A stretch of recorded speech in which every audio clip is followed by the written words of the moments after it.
तो लिख दीजिएगा कि जो आनुवंशिकी शब्द है ये आनुवंशिकी शब्द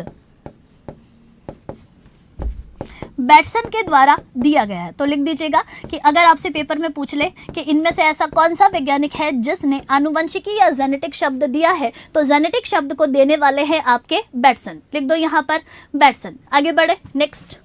चलो अच्छा मैम, अब ये बताओ कि आनुवंशिकी शब्द का मतलब क्या होता है। तो लिखिएगा यहाँ पर आनुवंशिकी यानी कि जेनेटिक्स।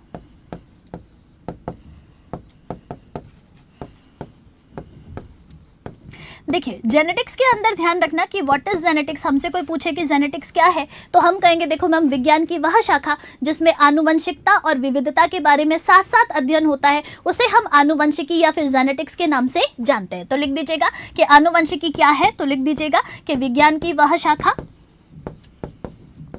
वह शाखा जिसमें आनुवंशिकता है ना, आनुवंशिकता। एक बार दोबारा देख लेना, आनुवंशिकता कहा है, जैसे इंग्लिश में आप हेरिडिटी या इनहेरिटेंस या वंशानुगति कहते हो, तो हेरिडिटी एवं विविधता का अध्ययन होता है। ठीक है, अध्ययन होता है।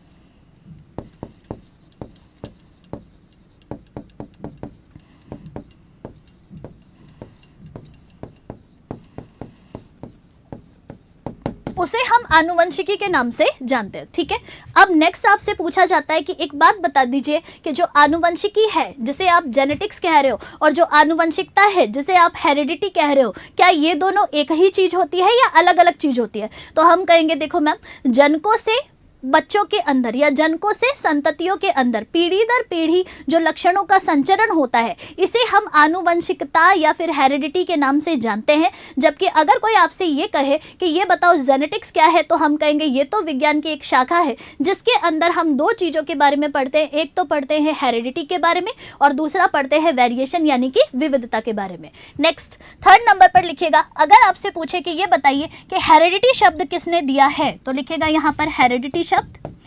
देखो मैं वो चीजें करवा रही हूं जो आपके पेपर में छपने वाली है भाई। ठीक है, लिख दो यहाँ पर आनुवंशिकता शब्द यानी हेरिडिटी शब्द। और हेरिडिटी शब्द किसने दिया है, तो हेरिडिटी शब्द के सामने लिख लीजिएगा कि ये शब्द यहाँ पर स्पेंसर ने दिया है। ठीक है, किसने दिया है, स्पेंसर ने। अच्छा एक बात ध्यान रखना, अगर आपसे पूछे कि जेनेटिक्स वर्ड जो कि बैटसन ने दिया है ये कब दिया है, तो ये 1905 में दिया है। ठीक है, तो मोटा मोटा ध्यान रखना कि आनुवंशिकी शब्द तो बैटसन ने दिया है 1905 में, जबकि हमसे पूछे कि आनुवंशिकी या जेनेटिक्स क्या है, तो विज्ञान की एक शाखा जिसके अंदर हम हेरिडिटी और विविधता का अध्ययन करते हैं उसे हम आनुवंशिकी या जेनेटिक्स कहते हैं। जबकि हमसे ये पूछे कि हेरिडिटी शब्द को देने वाला वैज्ञानिक कौन है, तो हेरिडिटी शब्द को देने वाला वैज्ञानिक स्पेंसर होता है। अच्छा नेक्स्ट हमसे पूछे कि ये बता दो कि हेरिडिटी का मतलब क्या है, तो लिखिएगा यहाँ पर हेरिडिटी यानी आनुवंशिकता। और आनुवंशिकता के अंदर लिख लेना कि इसका मतलब होता है, लिखिएगा माता पिता से संतानों में पीढ़ी दर पीढ़ी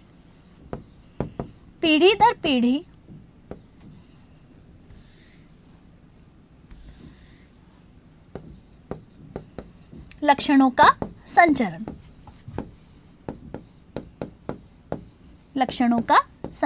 ठीक है, मेरे हिसाब से ये चीज आपको अच्छे से समझ में आ गई होगी।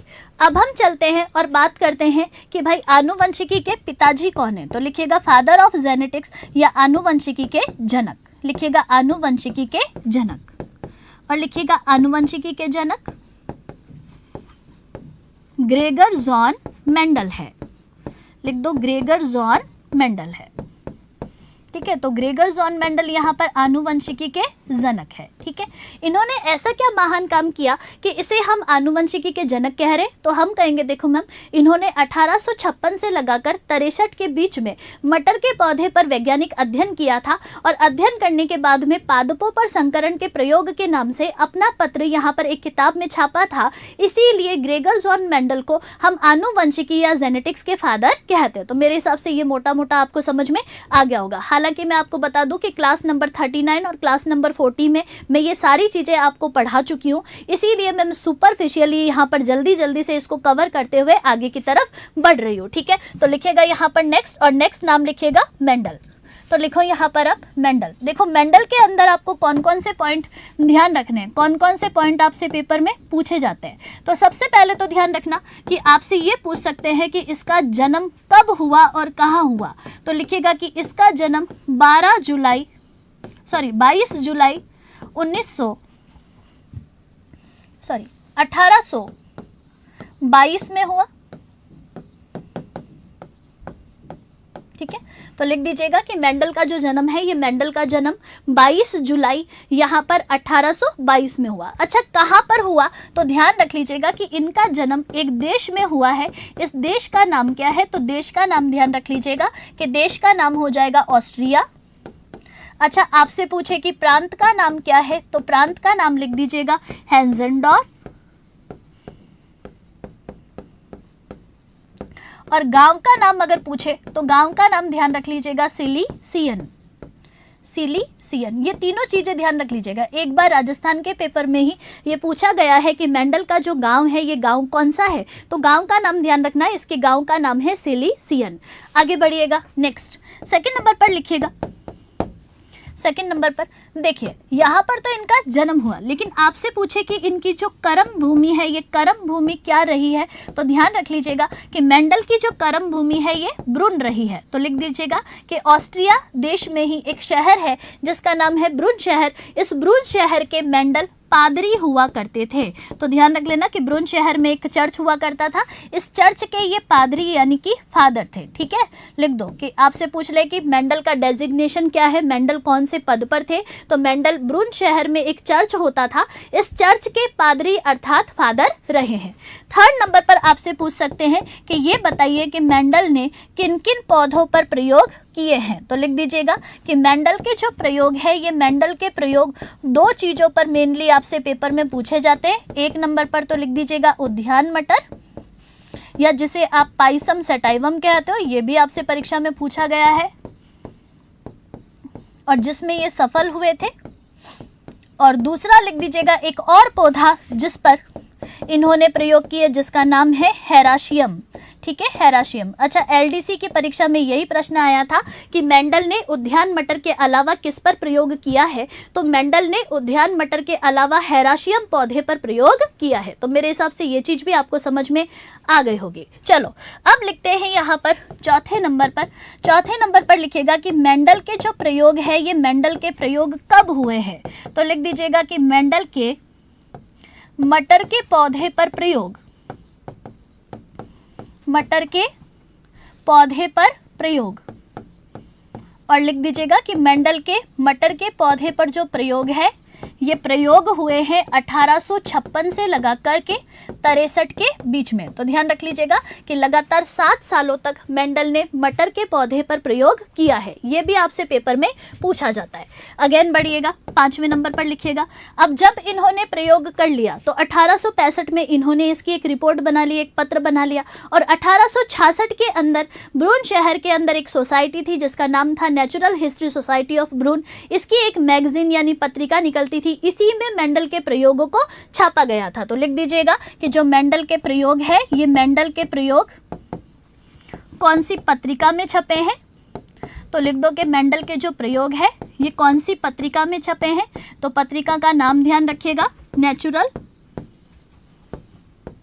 History society of ब्रून।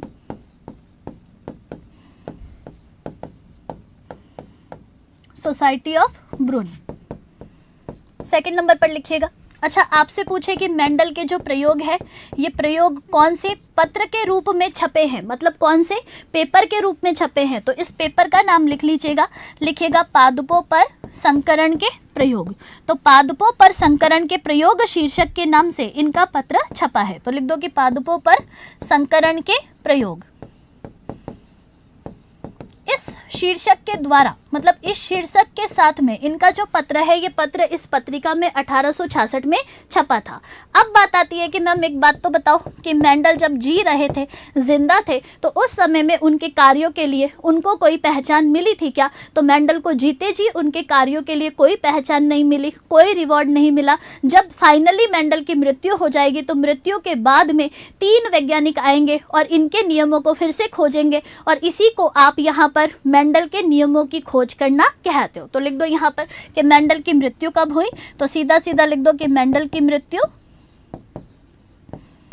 1884 में हुई है। ठीक है, कब हुई है? 1884 में। अच्छा, क्यों हुई? तो मेंडल को किडनी की समस्या थी, अर्थात नेफ्राइटिस हो गया था। तो ध्यान रख लीजिएगा कि मेंडल को नेफ्राइटिस हो गया था, किडनी में परेशानी हो गई थी, जिसके कारण मेंडल की मृत्यु 1884 में हो गई है। चलो आगे बढ़ते हैं नेक्स्ट। अब लिखते हैं मेंडल ने मटर को क्यों चुना।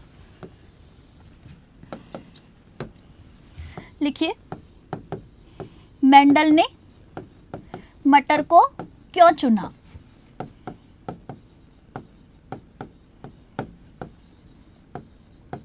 पहला पॉइंट लिखिएगा, पहला पॉइंट, क्योंकि आपको ध्यान रखना है कि जो मटर का पौधा होता है, ये मटर के पौधे का जो जीवन काल है, ये जीवन काल सिर्फ 1 साल का होता है। तो सबसे पहले लिख लेना कि मटर के पौधे का जो जीवन काल है, ये जीवन काल 1 वर्ष का होता है। तो लिख दीजिएगा कि मटर का पौधा कैसा होता है, तो 1 वर्षीय होता है। सेकंड नंबर पर लिखिएगा, मटर के अंदर द्विलिंगी फूल पाए जाते हैं। तो मटर के अंदर जो फूल है, ये फूल द्विलिंगी होता है, मतलब एक ही फूल पर मादा है और एक ही फूल पर नर है। ठीक है, तो नर और मादा दोनों जननांग एक ही फूल में है, इसीलिए इसे आप बाइसेक्सुअल फ्लावर या फिर द्विलिंगी फूल कह सकते हो। इससे फायदा क्या हुआ, तो इससे विपुंसन की प्रक्रिया में उसे फायदा हो गया। तो लिख दीजिएगा कि विपुंसन इसमें आसानी से हो सकता है। ठीक है, तो जो विपुंसन है, ये विपुंसन यहाँ पर आसानी से हो सकता है। क्या मतलब है, तो हम कहेंगे देखो मैम, चिमटी की सहायता से नर के जो पुंकेसर है, इनको उठाना, उठा करके मादा के जननांगों में डाल देना, इसी प्रक्रिया को हम विपुंसन के नाम से जानते हैं। तो विपुंसन का मतलब है कि फूल के अंदर से, है ना, चिमटी की सहायता से नर जननांगों को हटाना। ठीक है, मतलब पुंकेसर को हटाना। ठीक है, और फिर परागण में इसको काम में ले लेना। तो लिख दो कि विपुंसन इसमें आसानी से हो सकता है, इसीलिए। आगे बढ़ो नेक्स्ट, मटर का पौधा कम स्थान घेरता है। लिख देना कि मटर का पौधा कम स्थान घेरता है। तो 10 बाई 10 का जो खाचा होता है, कॉर्नर होता है, उसमें भी मटर को उगाया जा सकता है। ठीक है, तो लिख दो कि कम स्थान घेरता है। आगे बढ़ो, 5वें नंबर पर ध्यान रखना कि मटर के पौधे के अंदर, है ना, विपर्यासी लक्षण पाए जाते हैं। तो कितने जोड़ी पाए जाते हैं, तो 35 जोड़ी के आसपास पाए जाते हैं, लेकिन मेंडल ने केवल 7 को ही चुना है। तो ध्यान रख लीजिएगा कि मेंडल ने यहाँ पर केवल 7 जोड़ी विपर्यासी लक्षणों को चुना है। तो टोटल कितना होता है, तो टोटल आपके 35 जोड़े होता है। ठीक है, ध्यान रख लेना। तो इसमें से कितने उठाए उसने, तो उसने यहाँ पर केवल 7 जोड़ी विपर्यासी लक्षण उठाए हैं। अब आगे चलते हैं और बात करते हैं कि मेंडल ने जो विपर्यासी लक्षण उठाए हैं, ये कौन कौन से होते हैं। तो चलो यहाँ पर चलते हैं और लिखते हैं मटर के 7 जोड़ी लक्षण।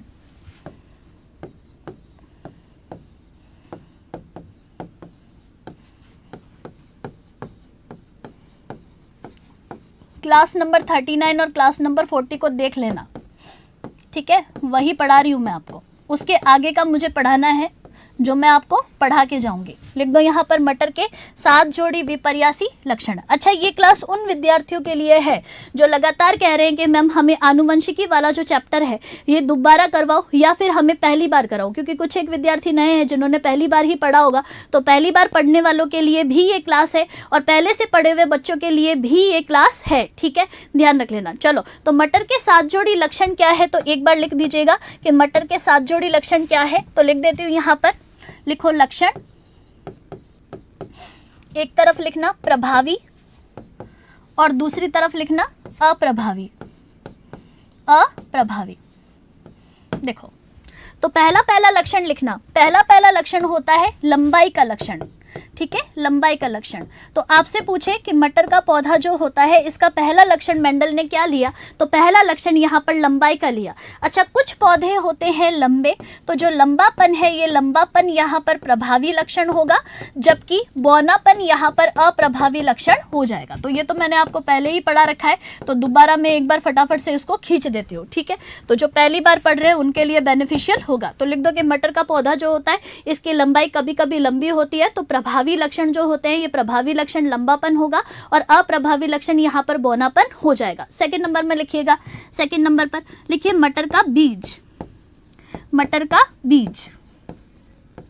और मटर के बीज के अंदर ध्यान रखना कि मटर का बीज, मटर के बीज के पहले हम आकार की बात कर रहे हैं। तो कभी कभी तो मटर का पौधा जो होता है इसका जो बीज होता है ये बीज होता है गोलाकार, और कभी कभी कैसा होता है, तो कभी कभी होता है ये झुर्रीदार, ठीक है। तो ध्यान रख लीजिएगा, गोलाकार और झुर्रीदार। अरे प्रभावी अप्रभावी दोनों पेपर में पूछे जा रहे हैं, तो इनको भी ध्यान रखना है।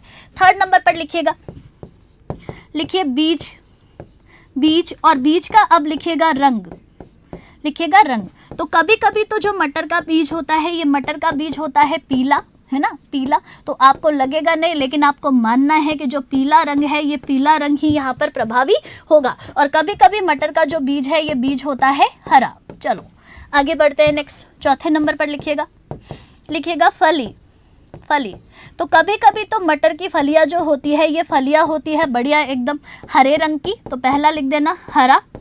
और दूसरा कभी कभी होती है ये फलियाँ आपके पीले रंग की, ठीक है, पीले रंग की। तो मटर का जो बीज है इस बीज का अगर आपसे पूछे प्रभावी लक्षण क्या है तो पीला रंग, जबकि फली का पूछे कि प्रभावी लक्षण क्या है तो हरा रंग। इसको ध्यान रख लेना, यहीं से पेपर में सवाल पूछा जा सकता है। यहीं पे विद्यार्थी कंफ्यूज होता है, विद्यार्थी सोचता है कि हरे रंग का जो मटर है यही प्रभावी होता होगा, तो हरे रंग वाला नहीं है, पीले रंग वाला है। इसको इंपॉर्टेंट कर लेना, आपसे पूछा जा सकता है पेपर में, ठीक है। चलो आगे बढ़ते हैं, पांचवें नंबर पर लिखते हैं, फिर से लिखिएगा फली, और फली में अब लिखिएगा आकृति। क्या लिखेंगे, आकृति यानी कि आकार। देखो कभी कभी तो मटर की फली होती है बढ़िया फूली हुई, तो पहले तो लिख दीजिएगा फूली हुई, और दूसरे में लिख दीजिएगा एकदम यहाँ पर, सेकंड नंबर पर लिख दीजिएगा, दूसरे नंबर पर लिखिएगा सिकुड़ी हुई। और कभी कभी मटर की फली कैसी होती है, तो कभी कभी होती है ये सिकुड़ी हुई। तो ये कितने हो गए भाई साहब, 5 लक्षण आपके हो गए। अच्छा, छठे नंबर पर लिखिएगा, लिखिएगा पुष्प, और पुष्प में लिखिएगा पहले रंग, और रंग में ध्यान रखना कि इसका जो प्रभावी रंग है ये प्रभावी रंग होता है बैंगनी, बैंगनी। तो कभी कभी तो फूल होता है बैंगनी रंग का, और कभी कभी फूल होता है यहाँ पर सफ़ेद रंग का, लिख दीजिएगा सफ़ेद रंग का।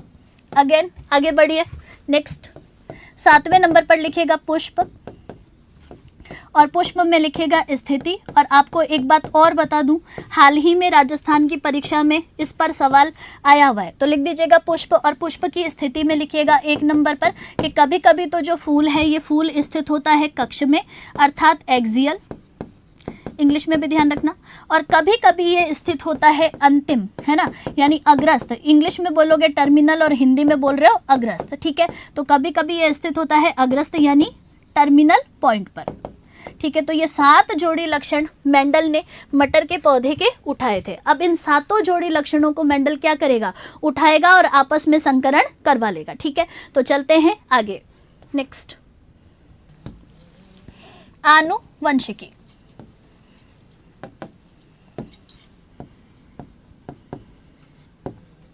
लिखिए आनुवंशिकी संबंधित महत्वपूर्ण शब्दावली, ठीक है। तो लिख दीजिएगा आनुवंशिकी संबंधित महत्वपूर्ण शब्दावली। चलिए तो इसके अंदर लिख दीजिएगा, तो देखो पहला शब्द लिखो यहां पर, फर्स्ट शब्द, पहला शब्द लिखिएगा जीन, जीन। तो अगर आपसे पूछे कि जीन क्या होता है, तो सबसे पहले तो आपको ध्यान रखना है कि किसी भी जीव में जो कोई लक्षण होते हैं, इन लक्षणों को नियंत्रित करने वाला जो कारक होता है, इस कारक को हम जीन कहते हैं। जैसे कि मान लो मैं मानव की बात करूं, तो मानव के अंदर जैसे बाल है, ये बाल कुछ लोगों के एकदम सीधे से होते हैं, कुछ लोगों के बाल यहाँ पर एकदम घुंघराले से होते हैं। तो मैं कहूँगी कि जो हमारे बाल है, इन बालों को, इस बालों के लक्षणों को, है ना, नियंत्रित करने वाला एक कारक होगा जिसे हम जीन के नाम से जानते हैं। तो लिख दीजिएगा यहाँ पर। नेक्स्ट लिखिएगा कि जीन क्या है। तो जीन के अंदर लिखो, लिखिएगा, लिखिए जीव के किसी भी एक लक्षण को, एक लक्षण को नियंत्रित करने वाला, नियंत्रित करने वाला कारक, कारक जीन कहलाता है। ठीक है, तो आपसे सीधा सीधा पेपर में पूछा जाएगा, आपको दिया क्या जाएगा, तो आपको बस जो सामने की तरफ मैं परिभाषा लिख रही हूँ, ये परिभाषा लिख दी जाएगी। कैसे कि जीव के किसी भी लक्षण को नियंत्रित करने वाला कारक निम्न में से क्या कहलाता है। तो आप इसका आंसर क्या लगाओगे, आप इसका आंसर जीन लगाओगे। तो लिख दो कि जीव के किसी भी एक लक्षण को नियंत्रित करने वाला जो कारक है, ये कारक जीन कहलाता है, जीन कहलाता है। चलो चलिए नेक्स्ट लिखिएगा कि जीन के बारे में बताया किसने। तो ध्यान रख लीजिएगा कि जीन के बारे में सर्वप्रथम जॉनसन ने बताया है। तो लिख दीजिएगा कि जीन के बारे में बताने वाला जो वैज्ञानिक है, ये वैज्ञानिक कौन है, तो वैज्ञानिक यहाँ पर जॉनसन है। अच्छा, तीसरी चीज लिख दीजिएगा, लिखिएगा आनुवंशिकी, लिखिएगा जीव की आनुवंशिक इकाई जीन ही होती है। तो लिख दो कि जो जीव है, इस जीव की जो आनुवंशिक इकाई है, ये आनुवंशिक इकाई जीन ही होती है। तो पहला शब्द तो आपको समझ में आ गया होगा। ठीक है, तो लिख दिया आपने कि किसी भी लक्षण को नियंत्रित करने वाला कारक जीन के नाम से जाना जाता है। अच्छा, जीन के बारे में किस वैज्ञानिक ने बताया है, तो जॉनसन ने बताया। आपसे पेपर में पूछ ले कि जीव की आनुवंशिक इकाई क्या कहलाती है, तो इसे हम जीन के नाम से जानते हैं, लिख दो। चलो आगे बढ़ते हैं। नेक्स्ट सेकंड नंबर पर लिखिएगा दूसरा शब्द, और दूसरे शब्द को इंपॉर्टेंट कर लेना क्योंकि मुझे लगता है कि ये बहुत ही ज़्यादा महत्वपूर्ण रहने वाला है। नाम लिखिएगा एलील, यानी कि युग्म विकल्पी, युग्म विकल्पी। अच्छा, हमसे पूछे कि मैम एलील या युग्म विकल्पी क्या होता है, तो किसी भी एक लक्षण को नियंत्रित करने वाला जो जीन होता है, इस जीन के दो विपर्यासी रूपों को आप एलील के नाम से या फिर युग्म विकल्पी के नाम से जानते हो। तो इसको इंपॉर्टेंट करना, मुझे लगता है कि ये महत्वपूर्ण रहने वाला है। लिखिएगा कि लक्षण, लिखिएगा, लिखिएगा जीव में किसी भी एक लक्षण को, एक लक्षण को नियंत्रित करने वाले, नियंत्रित करने वाले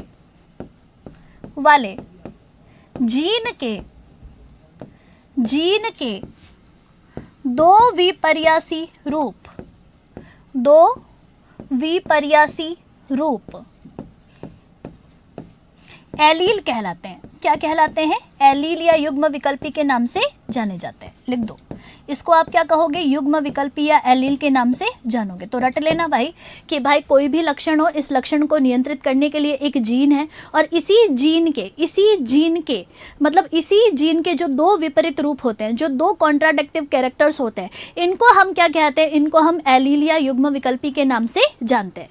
जैसे कि कोई कहे कि मैम एग्जाम्पल बताना, जैसे मान लो कोई लंबाई का लक्षण है ना, मेंडल की ही बात करेंगे तो लंबाई के लक्षण की बात करते हैं। तो लिखिएगा जैसे कि लंबाई का लक्षण है, इस लंबाई के लक्षण को नियंत्रित करने के लिए कोई जीन होगा, और जीन होगा तो मैम इसके दो एलील होंगे। एक तो हो जाएगा लंबापन का एलील, और लंबापन का जो एलील होगा, ये लंबापन का एलील बड़ा टी होगा, जबकि जो बोनापन है, इस बोनापन के लिए भी एक एलील होगा, और ये एलील कौन सा हो जाएगा, तो ये स्मॉल टी हो जाएगा। तो मेरे हिसाब से समझ में आ रहा होगा कि ये एक लक्षण है, लंबाई का लक्षण, इसको कंट्रोल करने वाला जो जीन है, इस जीन के दो विपर्यासी रूप, यानी एक तो लंबापन और दूसरा बोनापन, ये दोनों क्या है, तो ये दोनों युग्म विकल्पी यानी कि मैं कह सकती हूँ एलील के नाम से जाने जाते हैं। मेरे हिसाब से ये चीज भी आपको समझ में आ गई होगी। तो दूसरी परिभाषा ये जरूर ध्यान रख लेना, ये दूसरा शब्द यहाँ पर होता है खत्म।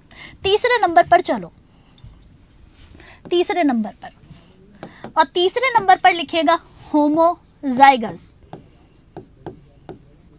होमोजाइगस, या जिसे हम कहते हैं समयुग्मजी, समयुग्मजी। क्या मतलब है? तो हम कहेंगे कि देखो किसी भी लक्षण को नियंत्रित करने वाला जो जीन है, इस जीन के दोनों एलील अगर एक जैसे दिखाई दे, समान दिखाई दे, तो इसे हम होमोजाइगस या समयुग्मजी कहेंगे। तो हमसे पूछे कि समयुग्मजी का मतलब क्या है, तो लिखिएगा कि किसी भी एक लक्षण को नियंत्रित करने वाले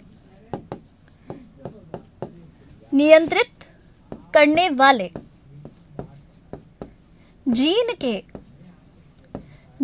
के जब दोनों युग्म विकल्पी कह लो या एलील कह लो, एक ही बात है, दोनों एलील एक समान हो या एक जैसे हो, तो इसे हम होमोजाइगस या समयुग्मजी के नाम से जानते हैं। अब कोई कहे कि मैम कैसे, एग्जाम्पल बताना, तो मैडम कहेगी कि एग्जाम्पल देखिएगा, जैसे कि मान लो ये देख लीजिएगा, ये होमोजाइगस है।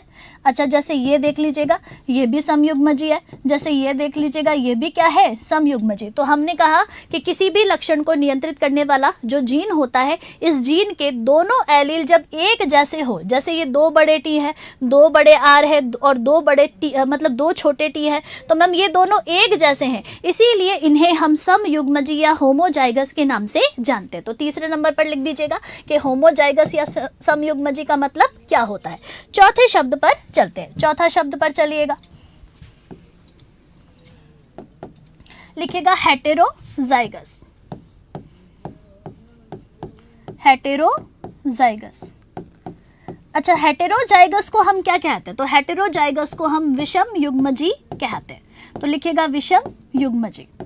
अच्छा मैम, इसका मतलब क्या है? तो हम कहेंगे कि जब दोनों ही एलील एक जैसे नहीं दिखाई दे, दोनों अलग अलग दिखाई दे, तो इसे हम हेटेरोजाइगस यानी विषम युग्मजी कहेंगे। तो लिख दीजिएगा कि विषम युग्मजी या हेटेरोजाइगस का मतलब क्या है। तो लिखिएगा किसी भी एक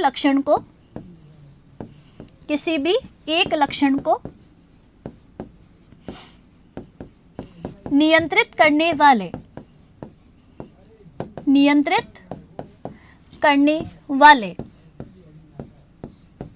जीन के दोनों एलील आपस में एक जैसे नहीं हो। तो लिख दो कि मैंने लिखा कि किसी भी एक लक्षण को नियंत्रित करने वाले जीन के जब दोनों युग्म विकल्पी या दोनों एलील असमान हो, मतलब एक जैसे नहीं हो, तो इसे हम विषम युग्मजी या हेटेरोजाइगस कंडीशन कहते हैं। तो मैम ये कौन से नंबर का है? तो ये चौथे नंबर का है। तो जैसे कि कोई कहे कि एग्जाम्पल बताना, जैसे देखो ये एक बड़ा दिख रहा है, एक छोटा दिख रहा है, तो ये दोनों क्या एक जैसे हैं क्या? तो दोनों एक जैसे नहीं है, तो हम कह सकते हैं कि इस कंडीशन को आप विषम युग्मजी एलील वाली कंडीशन कहोगे। तो मेरे हिसाब से यहाँ तक आपको समझ में आ गया होगा। ठीक है, चलिए अब कुछ एक विद्यार्थी क्या कह रहे हैं, भाई साहब क्या हो गया, ये कौन सी दीदी, चुन्नू शर्मा क्या बोल रहे हो मुझे तुम, नैनू दीदी ये क्या था नैना मैम से सीधा नैनू दीदी, चलो, या किसी और को बोल रहे हो? चलिए, अरे पढ़ाई पे ध्यान दे लो, पेपर है तुम्हारा 1 दिसंबर 2 दिसंबर 3 दिसंबर, है ना, इन 3 दिनों में आपका पेपर होने वाला है, तो इस पर ध्यान दो। जो लिखा रही हूँ ना, ये लोहे की लकीर मानना, मैं जो बोल रही हूँ ना, ये मान लीजिएगा एकदम सही है, यहीं से क्वेश्चन आएंगे, ध्यान रख लेना। 20 में से कोई ना कोई शब्द आपके पक्का पशु परिचर की परीक्षा में आएगा, ऐसा मेरा मानना है। चलो आगे बढ़ो, नेक्स्ट चलते हैं आगे चलिए, कुछ भी विद्यार्थियों में कुछ भी चल रहा है। चलो आगे बढ़ते हैं, 5वें नंबर पर चलते हैं। 5वें नंबर पर लिखिएगा 5वां शब्द, लिखिएगा एकल संकर संकरण, एकल संकर संकरण, यानी कि जिसे कहते हैं हम mono hybrid cross, mono hybrid cross. Ma'am ये क्या होता है? तो हम कहेंगे कि जब एक लक्षण के आधार पर, है ना, जब एक लक्षण के आधार पर जनकों के मध्य संकरण होता है तो इसे हम एकल संकर संकरण या फिर मोनो हाइब्रिड क्रॉस के नाम से जानते हैं। चलो तो लिखना स्टार्ट करते हैं। लिखिएगा यहाँ पर कि एकल संकर संकरण क्या है, तो लिखिएगा कि जब एक, या फिर ऐसे लिखो, जो किताब लिख रही है वही लिखाती हूँ। लिखिएगा ऐसा संकरण जिसमें एक लक्षण की वंशागति का अध्ययन हो, एक लक्षण की वंशागति का अध्ययन हो या एक लक्षण की वंशागति हो, उसे आप क्या कहते हो, एकल संकर संकरण कहते हो। तो लोकल लैंग्वेज में, देशी भाषा में आपको समझने लायक भी मैं लिख देती हूँ मेरी तरफ से, या फिर इसको क्या कह सकते हो, लिखिएगा ऐसा संकरण जिसमें केवल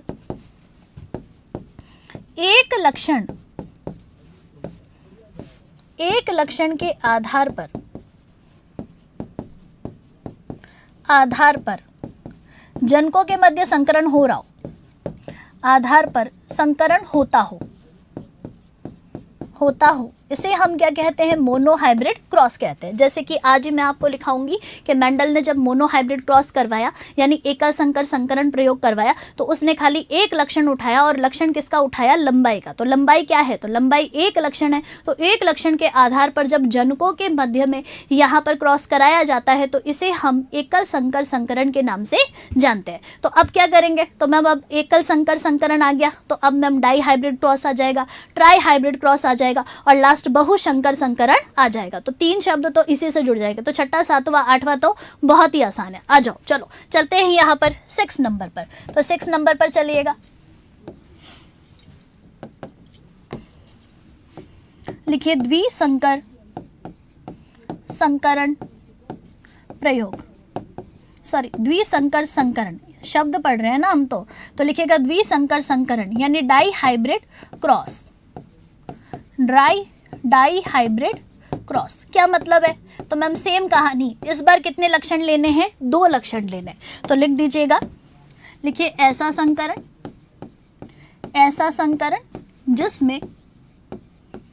जिसमें 2 लक्षणों की वंशागति होती हो, ठीक है, उसे हम क्या कहते हैं, उसे हम डाई हाइब्रिड क्रॉस कहते हैं। या मैम हमारे समझने लायक लिखना, तो लिखिएगा कि 2 लक्षणों के आधार पर समझने लायक भाषा में लिखा देती हूँ, आधार पर जनकों के मध्य कराया गया संकरण, जनकों के मध्य कराया गया संकरण, ठीक है, कराया गया संकरण, इसको क्या बोलते हो, तो इसे आप डाई हाइब्रिड क्रॉस कहते हो। तो मैम देखो, एकल संकर संकरण में 1 लक्षण लिया, द्विसंकर संकरण में हमने 2 लक्षण लिए। तो ये तो बहुत ही आसान है, कुछ है ही नहीं। 7वें पॉइंट पर चलते हैं। चलो 7वें पर लिखेगा, और 7वें पर लिखो कि 7वें पे कौन आएगा। तो देखो 20 शब्द है, 20 में से कौन कौन से शब्द मुझे इंपॉर्टेंट लग रहे हैं वो भी आपको बता दूंगी। तो लिखेगा यहाँ पर त्रिसंकर संकरण, ठीक है, यानी ट्राई हाइब्रिड क्रॉस। क्या मतलब है, तो लिखिएगा कि ऐसा संकरण जिसमें 3 लक्षणों की वंशागति होती है। लिख दो, 3 लक्षणों की वंशागति होती है, ठीक है। तो लिख दो कि ऐसा संकरण जिसमें 3 लक्षणों की वंशागति होती है, मतलब 3 लक्षण लिए और जनकों के अंदर, मतलब जनकों के बीच में संकरण करा लिया गया, तो ऐसा संकरण ट्राई हाइब्रिड क्रॉस या त्रिसंकर संकरण के नाम से जाना जाता है। चलो 8वें नंबर पर चलते हैं, और 8वें नंबर पर लिखते हैं, लिखिएगा बहुसंकर संकरण। लिखो बहुसंकर संकरण, क्या मतलब है मैम इसका, तो हम कहेंगे देखो मैम, ऐसा संकरण जिसमें बहुत सारे लक्षणों के आधार पर वंशागति का अध्ययन होता है उसे हम बहुसंकर संकरण कहते हैं, ठीक है। चलो तो लिख दीजिएगा यहाँ पे कि बहुसंकर संकरण का मतलब क्या है, तो लिखिएगा कि ऐसा संकरण जिसमें बहुत सारे लक्षणों के आधार पर वंशागति का अध्ययन होता है उसे हम बहुसंकर संकरण कहते हैं, ठीक है। चलो तो लिख दीजिएगा यहाँ पे कि बहुसंकर संकरण का मतलब क्या है, तो लिखिएगा कि ऐसा संकरण, ऐसा संकरण जिसमें बहुत सारे लक्षणों के आधार पर वंशागति का अध्ययन होता है उसे हम बहुसंकर संकरण कहते हैं, ठीक है। चलो तो लिख दीजिएगा यहाँ पे कि बहुसंकर संकरण जिसमें जिसमें बहुत सारे लक्षणों की वंशागति का अध्ययन होता है, उसे हम क्या कहते हैं? तो उसे हम यहाँ पर बहुसंकर संकरण कहते हैं। तो मेरे हिसाब से समझ में आ गया होगा कि जब बहुत सारे लक्षणों के आधार पर लिया जाए तो इसे हम क्या कहते हैं? तो इसे बहुसंकर संकरण के नाम से जानते हैं। तो देखो मैम 8 शब्द तो हमारे हो गए यहाँ पर जय श्री राम। अब कितने बचे? तो अब बचे ही कितने हैं? 12। 12 में से 3-4 शब्द तो बहुत ही आसान है, ठीक है। तो चलो चलते हैं यहाँ पर 9वें नंबर पर लिखते हैं कि 9 नंबर पर हम क्या लिखेंगे। तो 9 नंबर पर लिखिएगा, और 9 नंबर को मोस्ट इंपॉर्टेंट कर देना, पहले भी पेपर में आया हुआ है, ठीक है। लिखो यहाँ पर, लिखिएगा यहाँ पर, लिखिए संकर पूर्वज संकरण, ठीक है, या जिसे हम बैक क्रॉस कहते हैं। लिख दीजिएगा, जिसको आप क्या कह रहे हो? बैक क्रॉस कहते हो। क्या मतलब है इसका?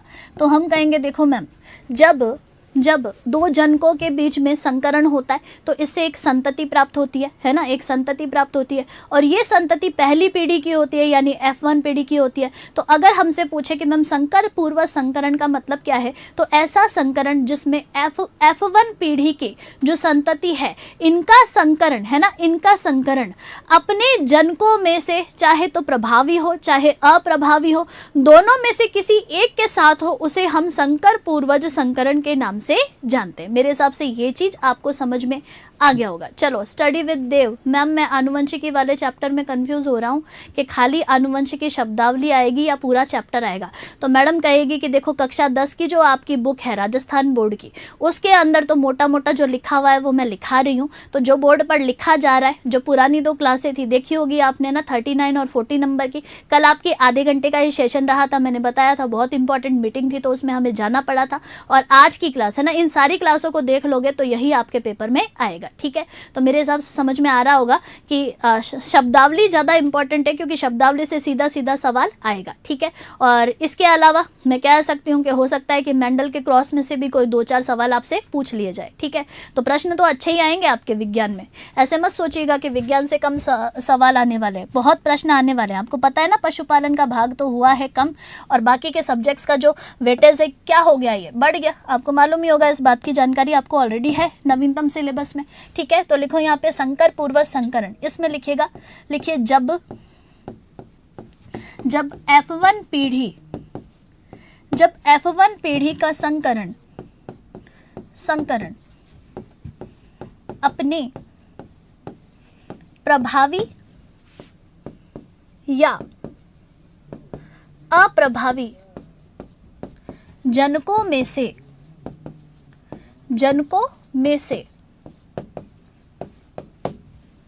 किसी एक के साथ हो तो ऐसा संकरण ही आपके क्या कहला रहा है? संकर पूर्वज संकरण या बैक क्रॉस कहलाता है। जैसे कि मैं आपको पढ़ाने वाली हूँ आगे जा करके कि देखो भाई ये तो क्या है, तो ये प्रभावी लक्षणों वाले एलील है ना, तो ये प्रभावी लक्षणों वाला जनक है। और ये कौन है? तो ये अप्रभावी लक्षणों वाला जनक है ना। ये कौन है? तो ये अप्रभावी लक्षणों वाला जनक है। अब इन दोनों के बीच में क्रॉस कराओगे तो आपको यहाँ पर पहली पीढ़ी प्राप्त होगी, और पहली पीढ़ी में सभी पौधे आपको लंबे प्राप्त होते हैं, आपको पता ही होगा, ठीक है। तो ये जो प्रथम पीढ़ी है ना, ये जो F1 पीढ़ी है, अब हम क्या कह रहे हैं कि इस F1 पीढ़ी का संकरण है ना, इस F1 पीढ़ी का संकरण चाहे तो आप प्रभावी के साथ करा दो, चाहे आप अप्रभावी के साथ करा दो, मतलब दोनों में से किसी एक के साथ करा दो, तब इसे संकर पूर्वज संकरण के नाम से जानते हैं। मेरे हिसाब से ये चीज आपको समझ में आ गई होगी। अच्छा, अब आगे के जो 2 शब्द होंगे ये इससे भी ज्यादा आसान होंगे। एक शब्द आएगा आपके परीक्षण संकरण या फिर टेस्ट क्रॉस। टेस्ट क्रॉस का मतलब क्या है? तो जब F1 पीढ़ी का संकरण अप्रभावी के साथ हो तब तो इसे आप टेस्ट क्रॉस कहोगे, और जब प्रभावी के साथ हो तो इसे आप आउट क्रॉस कहोगे। तो मेरे हिसाब से ये चीज आपको समझ में आ गया होगा। तो दोनों में से किसी एक के साथ हो तब ये संकर पूर्वज संकरण कहलाएगा। मेरे हिसाब से समझ में आ रहा होगा। चलो 10वें नंबर पर चलते हैं।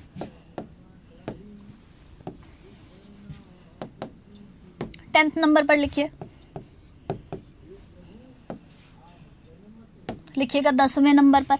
और 10वें नंबर पर अब लिखिएगा बैक क्रॉस लिख लिया आपने, अब लिखो टेस्ट क्रॉस। क्या लिखोगे? टेस्ट क्रॉस, परीक्षण संकरण। लिखिएगा परीक्षण संकर। लिखिए लिखिए जब F1 पीढ़ी का संकरण, F1 पीढ़ी का संकरण अप्रभावी लक्षणों वाले या अप्रभावी जनक के साथ कराया जाए। तो हम कहेंगे देखो मैम जो पहली पीढ़ी है ना, जो पहली पीढ़ी है कैसे, तो मैम अभी पीछे तो बनाया आपने कि प्रभावी क्या है, तो प्रभावी है टीटी, और अप्रभावी क्या है, तो अप्रभावी है हमारे स्मॉल टी। ठीक है, तो ये अप्रभावी है और ये कौन है, तो ये प्रभावी जनक है ना मैम। इनका संकरण जब कराते हैं तो पहली पीढ़ी में पौधा कौन प्राप्त होगा, तो टीटी प्राप्त होगा, ये प्राप्त होगा। ये कौन सी पीढ़ी है, ये F1 पीढ़ी है। ठीक है, तो अगर इसका संकरण है ना, इसका संकरण किसके साथ कराया जाए, इसका संकरण अगर अप्रभावी एलील के साथ कराया जाए, अप्रभावी जनक के साथ कराया जाए, तो ऐसा जो संकरण होगा इसी को आप क्या कह रहे हो, टेस्ट क्रॉस कह रहे हो। तो मेरे हिसाब से समझ में आ गया होगा कि सिर्फ अप्रभावी के साथ में हो, जब F1 पीढ़ी का संकरण अप्रभावी के साथ हो तब इसे हम क्या कहते हैं, तब इसे हम टेस्ट क्रॉस कहते हैं। मेरे हिसाब से यहाँ तक आपको समझ में आ गया होगा। ठीक है, चलो आगे बढ़ते हैं। नेक्स्ट लिख लिया आपने, 11वें नंबर पर चलते हैं। 11वां शब्द लिखो और 11वें शब्द पर लिखना, 11वें शब्द पर लिखिएगा आउट क्रॉस यानी बाह्य संकरण। मैम ये क्या होता है, तो अभी लिखाते हैं, चलो। संकर पूर्वक संकरण का ही प्रकार है और इसके अंदर लिखिए जब प्रथम पीढ़ी या F1 पीढ़ी है ना, जब प्रथम पीढ़ी का संकरण या F1 पीढ़ी का संकरण प्रभावी जनक के साथ कराया जाए, प्रभावी जनक के साथ कराया जाए तो इसे हम आउट क्रॉस या बाह्य संकरण के नाम से जानते हैं। तो ये तीनों शब्द आपको समझ में आ गए होंगे। जैसे कि मैम कैसे, तो मैडम कहेगी जैसे ये प्रभावी है भाई, दुनिया जान गई इसको, ये प्रभावी जनक है। ठीक है, और ये कौन है, तो ये अप्रभावी जनक है। ठीक है मैम, इन दोनों जनकों का आपस में क्या कराया था, संकरण। तो मैम पहली पीढ़ी में हमें कौन प्राप्त हुआ, ये प्राप्त हुआ। ये कौन सी पीढ़ी है, तो ये F1 पीढ़ी है। तो इस बार हम क्या कह रहे हैं, इस बार हम कह रहे हैं कि जब प्रथम पीढ़ी का संकरण, जब F1 पीढ़ी का संकरण प्रभावी लक्षणों वाले है ना, प्रभावी लक्षणों वाले जनक के साथ या प्रभावी जनक के साथ करा दिया जाए तो इसे हम बाह्य संकरण के नाम से जानते हैं। तो मेरे हिसाब से समझ में आ रहा होगा कि दोनों में से किसी एक के साथ कराओ तब तो ये बैक क्रॉस है, संकर पूर्वक संकरण है। अप्रभावी के साथ कराओ तो इसको आप क्या कहोगे, टेस्ट क्रॉस कहोगे, और प्रभावी के साथ करा दो तो इसे आप बाह्य संकरण के नाम से जानोगे। मेरे हिसाब से ये सुपर इजी शब्द आपको समझ में आ गए होंगे। तो इनमें कुछ है क्या, इनमें कुछ भी नहीं है। देखो लॉलीपॉप टाइप के शब्द लग रहे हैं मुझे, तो कुछ भी नहीं लग रहा। और मेरे हिसाब से अगर आप एक दो बार इसको और समझ के लिख लोगे ना तो आपको भी याद हो जाएगा और पेपर में आपके पूरे में से पूरे मार्क्स कम से कम जेनेटिक्स में तो नहीं कटेंगे। चलो आगे बढ़ते हैं नेक्स्ट, और नेक्स्ट में चलते हैं क्वेश्चन 12वें शब्द पर। तो 12वां शब्द लिखो यहाँ पर,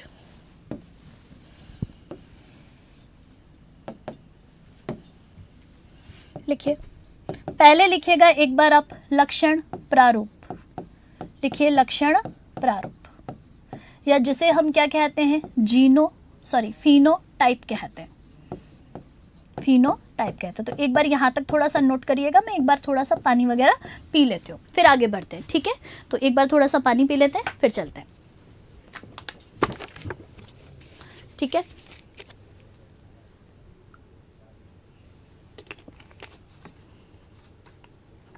देखो पशु परिचर में जो बच्चा सेलेक्ट होगा ना वो बच्चा कोई छोटा मोटा बच्चा नहीं होगा। इतने टफ कंपटीशन में सेलेक्ट होना अपने आप में एक बहुत बड़ी बात होती है भाई, ये मेरा मानना है।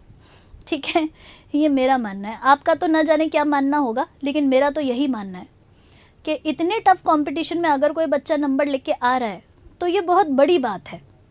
ठीक है। तो अगर आपको आनुवंशिकी इजी लग रहा है तो बहुत अच्छी बात है, इजी लगना भी चाहिए क्योंकि वास्तव में ही इजी है। बस थोड़ा सा मैम हमारे दिमाग के अंदर एक वो हवा बना हुआ होता है, हम ऐसे सोचते रहते हैं जीवन के अंदर कि ये टफ़ है टफ़ है टफ़ है। बाकी इंसान के लिए कुछ भी टफ़ नहीं होता। मैंने आपको पहले भी बताया था कि मानव जब जोड़ लगाता है तो पत्थर भी पानी बन जाता है, ठीक है। तो ध्यान रख लीजिएगा, चिंता नहीं करनी है आपने, बहुत अच्छे तरीके से आपने सारे पेपर्स को देना है। बढ़िया तरीके से आपने साल भर मेहनत की है, लगातार चैनल से भी जुड़े रहे हो। साइंस तो आपने मेरे हिसाब से घोट ली होगी अभी तक, तो बहुत से विद्यार्थियों को सब कुछ आ गया होगा, ठीक है। मुझे नहीं लगता कि कोई भी विद्यार्थी ऐसा होगा जिसको साइंस में क्वेश्चंस करने में कोई परेशानी आएगी, ठीक है। चलिए तो बढ़ते हैं, एक बार आगे बढ़ते हैं। चलो नेक्स्ट लिखना स्टार्ट करते हैं एक बार, और क्या करें, ठीक है। तो लिखिएगा,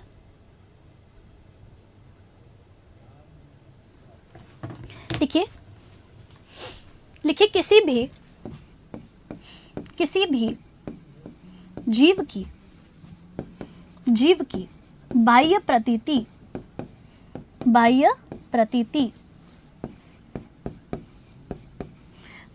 प्रतीति फिनोटाइप कहलाता है। तो ध्यान रख लीजिएगा कि फिनोटाइप का मतलब क्या है। तो हम कहेंगे मैम देखो, जैसे मटर के पौधे के अंदर संकरण होगा तो मटर का पौधा बाहर से कैसा दिख रहा है, लंबा दिख रहा है, बोना दिख रहा है। तो बाहर से जो कुछ भी नजर आ रहा है उसे हम लक्षण प्रारूप या फिनोटाइप के नाम से जानते हैं। तो ध्यान रख लीजिएगा कि किसी भी जीव की जो बाह्य प्रतीति होती है इसे हम फिनोटाइप के नाम से जानते हैं। चलो आगे बढ़ते हैं, नेक्स्ट लिखिएगा, 13वें नंबर पर लिखो। 13वें नंबर पर लिखिएगा जीनोटाइप, लिखिएगा जीनोटाइप यानी जीन प्रारूप। इसका मतलब क्या है? तो हम कहेंगे देखो मैम, जब संकरण हो जाता है तो मैम पहली पीढ़ी प्राप्त होती है, फिर दूसरी पीढ़ी प्राप्त होती है। तो इस पहली पीढ़ी हो चाहे दूसरी पीढ़ी हो, इस पहली पीढ़ी में और दूसरी पीढ़ी में जो आनुवंशिक संरचना हमें प्राप्त होती है उसे ही हम जीनोटाइप के नाम से जानते हैं, ठीक है। तो चलो यहाँ पर जीनोटाइप के बारे में बात करते हैं। चलो लिखो फटाफट से कि जीनोटाइप क्या है या जीन प्रारूप क्या है। तो जीन प्रारूप में लिखिएगा कि जब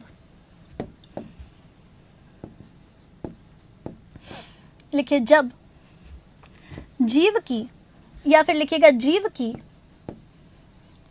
की आंतरिक आनुवंशिक, जीव की आंतरिक आनुवंशिक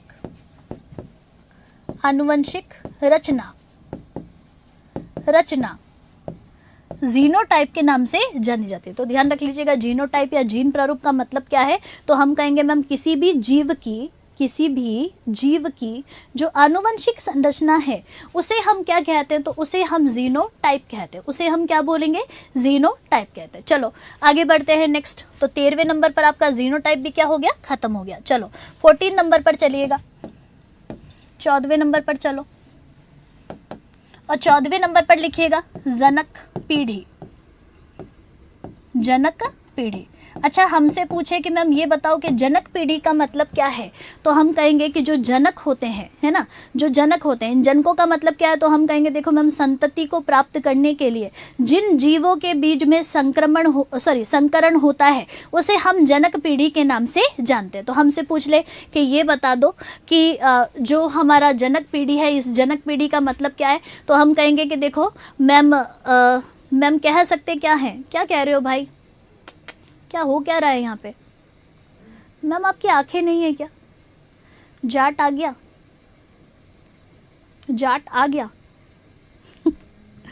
बेटा पढ़ाई पे ध्यान दे लो, ठीक है। किस पे ध्यान दे लो, पढ़ाई पे। आपका जो कमेंट्स है ना, आपके कमेंट्स यहाँ नीचे आ रहे हैं, तो मुझे यहाँ से आपके कमेंट्स दिखाई देते हैं, तो मुझे बार बार आंखों को झुकाना पड़ता है। इसका मतलब ये थोड़ी है कि मेरी आंखें नहीं है चलो कुछ भी अभी ब्लॉक हो जाओगे। चलो बढ़ो आगे, समझ गए क्या।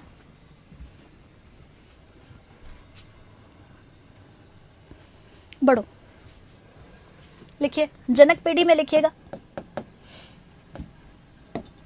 जनक पीढ़ी का मतलब क्या है, तो लिखिएगा, लिखिए संतति प्राप्त करने के लिए जिन जीवों के बीच में,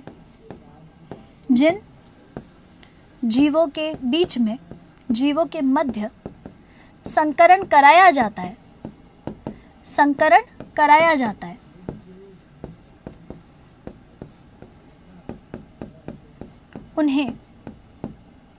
उन्हें हम जनक पीढ़ी कहते हैं। जैसे कि मान लो भाई संतति प्राप्त करनी है, बच्चा प्राप्त करना है, तो मैम जीव का तो बच्चा ही होगा, लेकिन पादप के अंदर क्या होगा, पादप ही होगा। तो जैसे मान लो मैम ये कौन है, तो ये दोनों ही आपके कौन सी पीढ़ी हो जाएंगे, ये दोनों ही आपके जनक पीढ़ी हो जाएंगे। तो हम कहेंगे देखो मैम, पहली पीढ़ी को प्राप्त करने के लिए या दूसरी पीढ़ी को प्राप्त करने के लिए या किसी भी संतति को प्राप्त करने के लिए, है ना, जिनके मध्य में संकरण होता है, जिनके मध्य में संकरण होता है, उनको हम क्या कहते हैं, उनको हम जनक पीढ़ी के नाम से जानते हैं। तो मेरे हिसाब से समझ में आ गया होगा कि इसे हम जनक पीढ़ी के नाम से जानते हैं। तो लिख दो कि ये कौन है, तो ये आपकी जनक पीढ़ी हो गई है। 15वें नंबर पर चलो,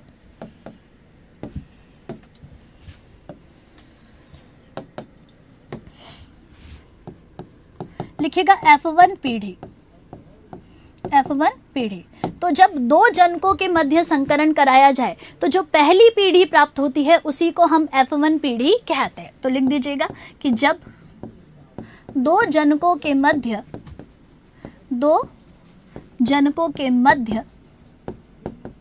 संकरण कराया जाता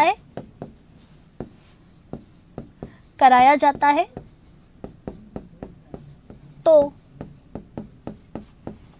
जो प्रथम पीढ़ी प्राप्त होती है उसे ही हम F1 पीढ़ी कहते हैं। तो जो प्रथम पीढ़ी प्राप्त होती है उसे ही आप क्या कहते हो, F1 पीढ़ी कहते हो। तो मेरे हिसाब से समझ में आ गया होगा कि F1 पीढ़ी का मतलब है कि जब जनकों के मध्य संकरण कराते हैं तो जो संतति प्राप्त होती है पहली बार, उसी को हम प्रथम पीढ़ी या फर्स्ट जनरेशन के नाम से जानते हैं। चलो मेरे हिसाब से आपको यहाँ पर समझ में आ गया होगा, ठीक है। चलो चलते हैं आगे, बढ़ो नेक्स्ट। चलो तो मैम 15 शब्द तो हो गए, अब 16वें शब्द पर चलो। 16वें शब्द पर लिखिएगा यहाँ पर F2 पीढ़ी, लिखो F2 पीढ़ी। मैम F2 पीढ़ी क्या होता है, तो लिखिएगा कि F2 पीढ़ी का मतलब है कि जब प्रथम पीढ़ी, है ना, जब प्रथम पीढ़ी जनक पीढ़ी के रूप में हो, दोनों के मध्य संकरण हो, तो जो पीढ़ी हमें प्राप्त होगी उसे हम F2 पीढ़ी के नाम से जानते हैं। तो लिख दो कि F2 पीढ़ी का मतलब क्या है, तो लिखिएगा कि जब F1 पीढ़ी यानी प्रथम पीढ़ी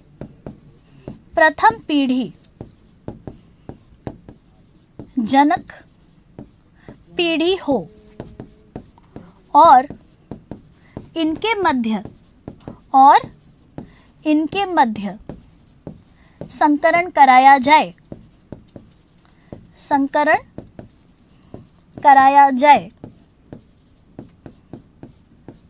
तो दूसरी पीढ़ी जो प्राप्त होती है, तो जो दूसरी पीढ़ी प्राप्त होती है, ये दूसरी पीढ़ी ही आपके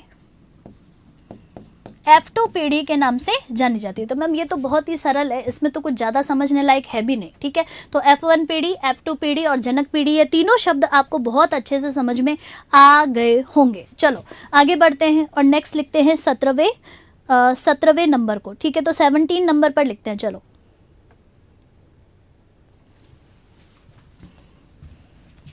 लिखिएगा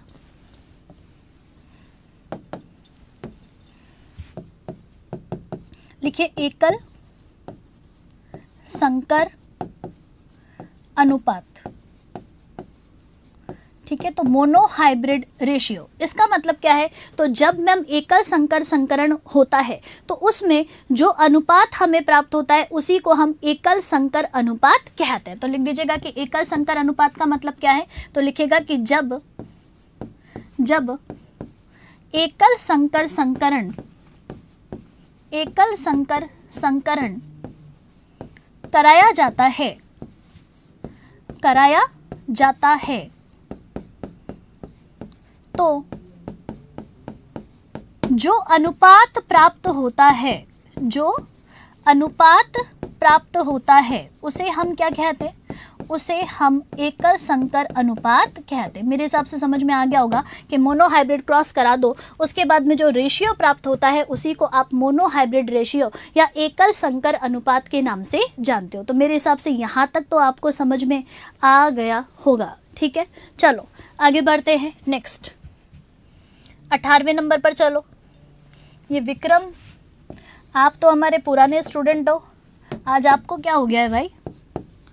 हैं, लिखो यहाँ पर द्विसंकर अनुपात, लिखिएगा डाई हाइब्रिड रेशियो। अच्छा, हमसे पूछे कि मैम ये बता दीजिए कि जो डाई हाइब्रिड रेशियो है इसका मतलब क्या होता है, तो हम कहेंगे देखो मैम, द्विसंकर संकरण से प्राप्त, लिखिएगा द्विसंकर संकरण से प्राप्त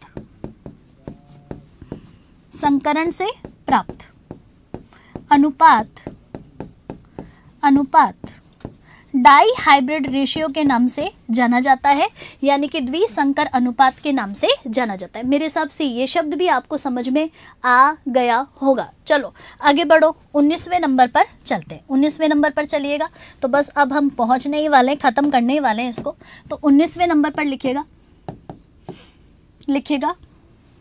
लिखिए व्युत्क्रम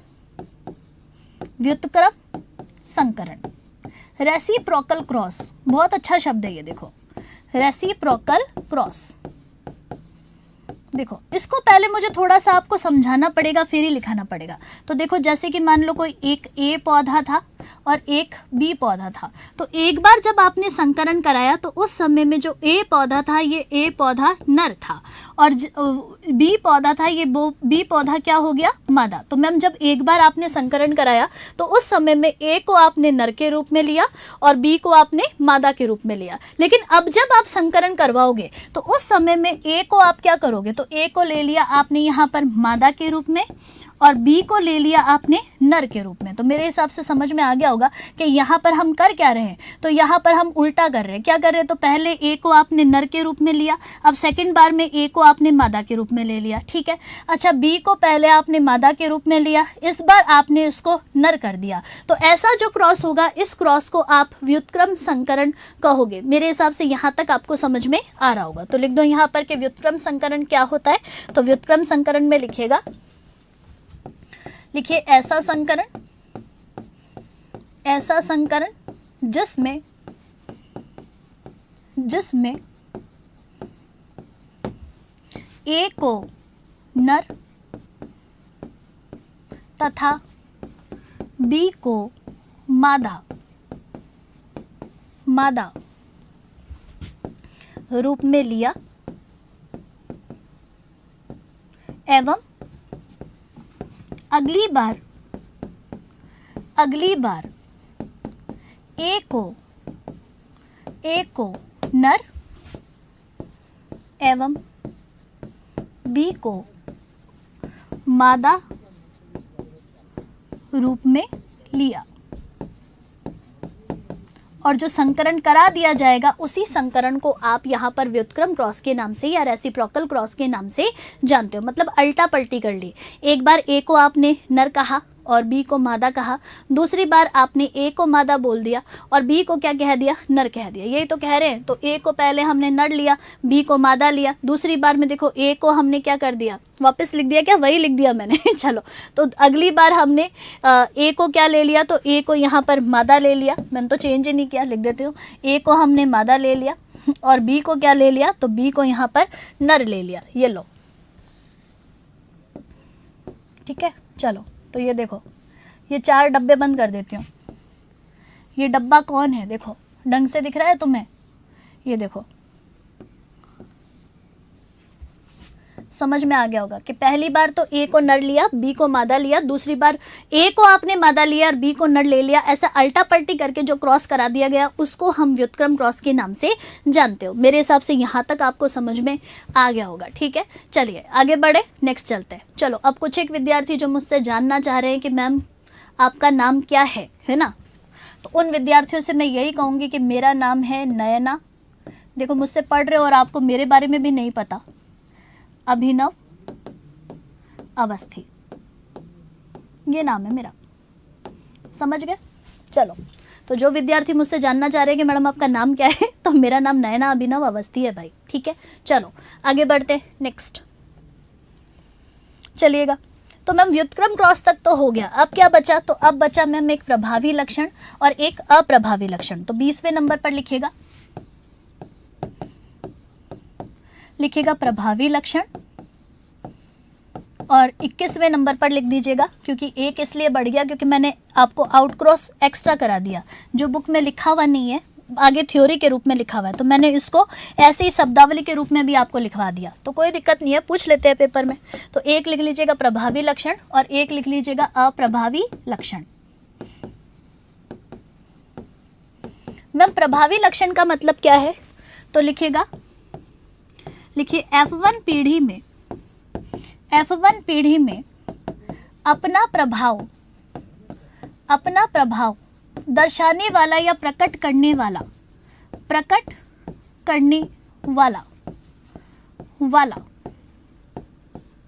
जो एलील होता है, इस एलील को आप प्रभावी एलील कहते हो। तो ध्यान रख लेना, इसको आप क्या कहते हो, प्रभावी एलील कहते हो। तो लिख दीजिएगा कि प्रभावी लक्षण वाला एलील का मतलब क्या है, तो हम कहेंगे कि F1 पीढ़ी में अपना प्रभाव दर्शाने वाला जो एलील होगा उसे हम प्रभावी लक्षण को दर्शाने वाला एलील कहेंगे, या फिर इन शॉर्ट प्रभावी एलील के नाम से जानेंगे। ठीक है, चलो आगे बढ़ते हैं, अप्रभावी पे बात करते हैं कि अप्रभावी क्या है। तो लिखिएगा कि F1 पीढ़ी में अपना प्रभाव नहीं दर्शाने वाला जो एलील है, ये एलील आपके अप्रभावी एलील के नाम से जाना जाता है। मेरे हिसाब से ये 20 के 20 शब्द हर एक विद्यार्थी को समझ में आ गए होंगे। और बेटा ध्यान रख लीजिएगा, ये 20 के 20 शब्द आपके बहुत इंपॉर्टेंट है। इनमें से संकर पूर्वज संकरण मोस्ट इंपॉर्टेंट है, और बैक क्रॉस मतलब जिसको आपने नाम दिया टेस्ट क्रॉस परीक्षण संकरण मोस्ट इंपॉर्टेंट है, आउट क्रॉस भी इंपॉर्टेंट है, एलील भी इंपॉर्टेंट है और जीन भी इंपॉर्टेंट है। मुझे ये 5 बहुत ज़्यादा इंपॉर्टेंट लग रहे हैं। ठीक है, और बाकी के भी आपको यहाँ पर ध्यान रखने हैं। ठीक है, तो चलो चलते हैं आगे। तो मैम ये 20-21 शब्द तो आपने यहाँ पर करा दिए। अब आप क्या करवाओगी, तो अब मैं सीधा यहाँ पर वो चीज़ें करवाऊंगी जो सीधी पेपर में आती है। तो देखो मैं आपको वही चीज़ें लिखा रही हूँ जो पेपर में छपेगी। लिखो यहाँ पर, लिखिएगा मेंडल के प्रयोग, और मेंडल के प्रयोग में लिखना, ये सब क्या पढ़ेंगे अब हम, मेंडल के प्रयोग पढ़ेंगे। और मेंडल के प्रयोग में पढ़ना आप पहला प्रयोग जिसे आप एकल संकर संकरण प्रयोग कहते हो। तो लिखो यहाँ पर कि पहला प्रयोग कौन सा है, तो पहला प्रयोग है एकल संकर संकरण प्रयोग। ठीक है, चलो तो मेंडल क्या करता है, तो मेंडल यहाँ पर एक लक्षण लेगा। ठीक है, मेंडल क्या करेगा, सिर्फ एक लक्षण लेगा, और ये एक लक्षण इसने किसका लक्षण लिया है, तो मेंडल ने यहाँ पर लंबाई का लक्षण लिया है। और लंबाई का लक्षण लेते हुए इसने जो क्रॉस करवाया, इसी क्रॉस को हम यहाँ पर एकल संकर संकरण के नाम से जानते हैं। तो मैम लिखाना आप शुरू करो। देखो तो मेंडल ने एक तो लिया लंबा पौधा, और एक कैसा लिया भाई, बौना पौधा। सबको पता है कि स्मॉल टी का मतलब क्या है, बौना पौधा। इन दोनों के बीच में कराया संकरण, और संकरण कराया तो इसको प्रथम पीढ़ी में कौन प्राप्त हुआ, तो प्रथम पीढ़ी में जो पौधे प्राप्त हुए, ये सारे के सारे पौधे इस रूप में प्राप्त हुए। तो देखो मैं ज़्यादा यहाँ पर चीज़ों को खराब नहीं करूँगी, सीधा लिखाऊंगी। और यहाँ पर जो पौधे प्राप्त होंगे, ये पौधे कौन से प्राप्त होंगे, तो टीटी प्राप्त होंगे। तो मैम एक काम करिए, थोड़ा सा आप इसको क्रॉस करके करा दीजिए ताकि हमें भी आसानी रहे समझने में। ठीक है, तो चलो मैं एक बार फिर से बना देती हूँ। तो एकल संकर संकरण में क्या हो रहा है, तो मैम एक तो प्रभावी है और दूसरा क्या है, अप्रभावी है। तो प्रभावी के रूप में तो इसने लिया, एक पौधा लिया लंबा और एक पौधा लिया बोना। ठीक है, तो मैम एलील बताना, एलील क्या रहेंगे लंबे के लिए, तो लंबे के लिए एलील रहेंगे टीटी, और ये हो जाएगा टीटी। अब कराओ क्रॉस। तो क्रॉस कराने के 2 तरीके होते हैं, या तो देखो इनसे आप क्रॉस करा लो, या फिर एक वर्ग के माध्यम से करा लो, है ना। तो इस वर्ग को आप पुन्नेट वर्ग कहते हो। तो मैं पुन्नेट वर्ग से आज आपको सिखाती हूँ। पहले मैंने आपको ऐसे डायरेक्टली ही क्रॉस करना सिखाया था, आज पुन्नेट वर्ग से आपको थोड़ा सा सिखा देती हूँ। तो पुन्नेट वर्ग कैसे बनता है, तो देखो ये 2 टी जो है, ये 2 टी को जब संकरण में जाना है, आगे पीढ़ी में जाना है, तो ये दोनों टी क्या हो जाएंगे, एक दूसरे से अलग अलग हो जाएंगे। तो बना लो यहाँ पर युग्मक। तो इसमें मैम देखो इन दोनों को अलग किया, और यहाँ पर किन को अलग किया, इन दोनों को अलग किया। ठीक है, बना लो मैम इनको अब यहाँ।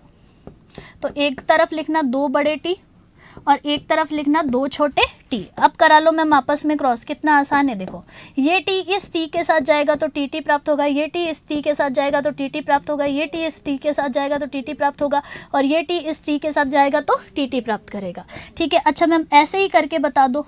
तो ऐसे देखो, ऐसे यहाँ पर टी टी, ये दूसरे से करो तो भी टी टी।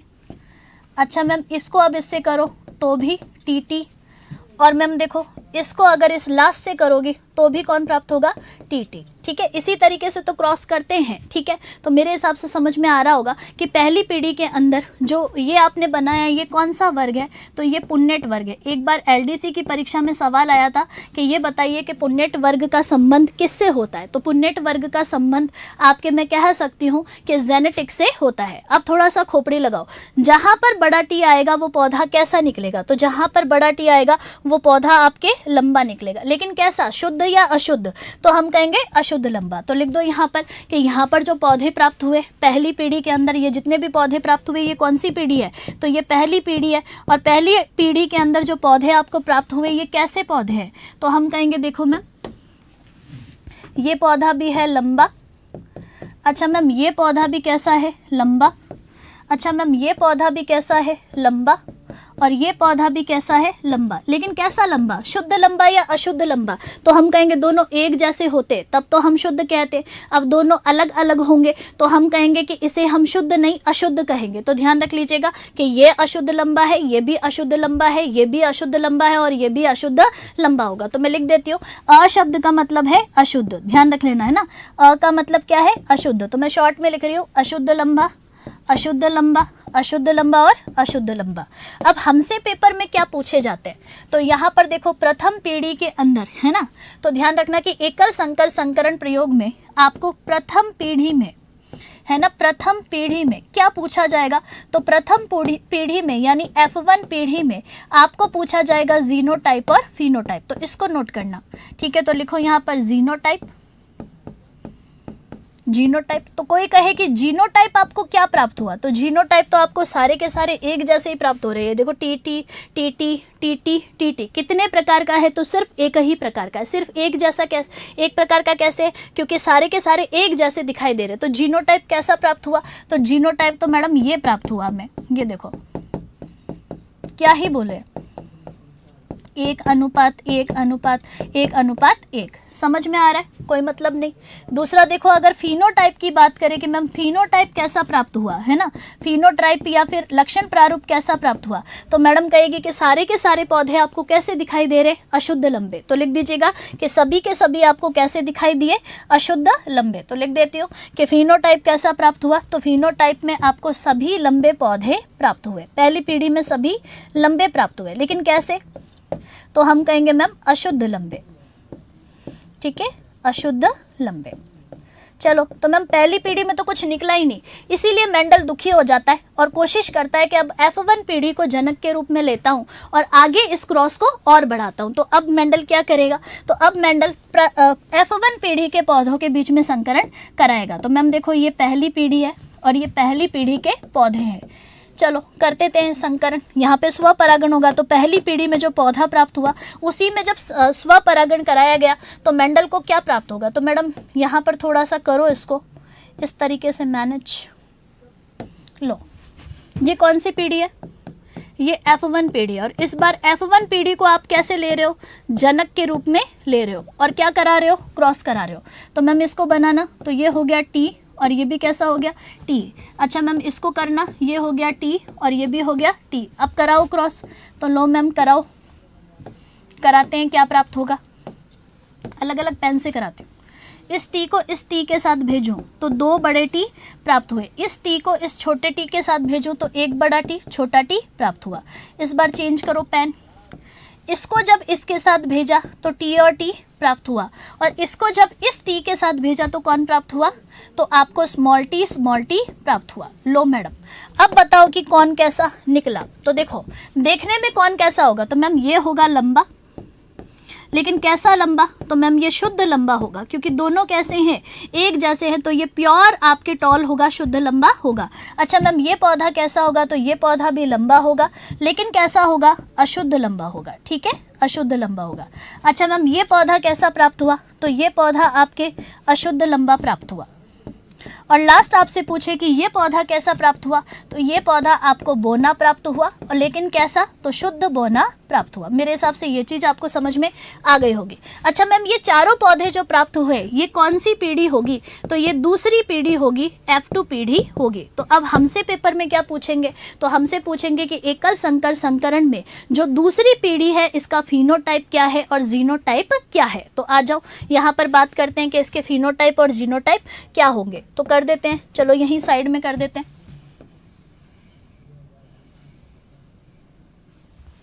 देखो ध्यान से नोट करना, यहीं से प्रश्न आता है, दूसरी पीढ़ी ही पूछता है वो आपसे, पहली पीढ़ी में तो क्या ही पूछेगा, सारे पौधे कैसे प्राप्त हो रहे हैं, लंबे, इसलिए, ठीक है। तो देखना आपसे वो क्या पूछ सकता है, वो पूछ सकता है दूसरी पीढ़ी, और दूसरी पीढ़ी यानी F2 पीढ़ी की बात हो रही है, और इसमें वो पूछ सकता है एक तो आपको फिनोटाइप यानी लक्षण प्रारूप, फिनोटाइप।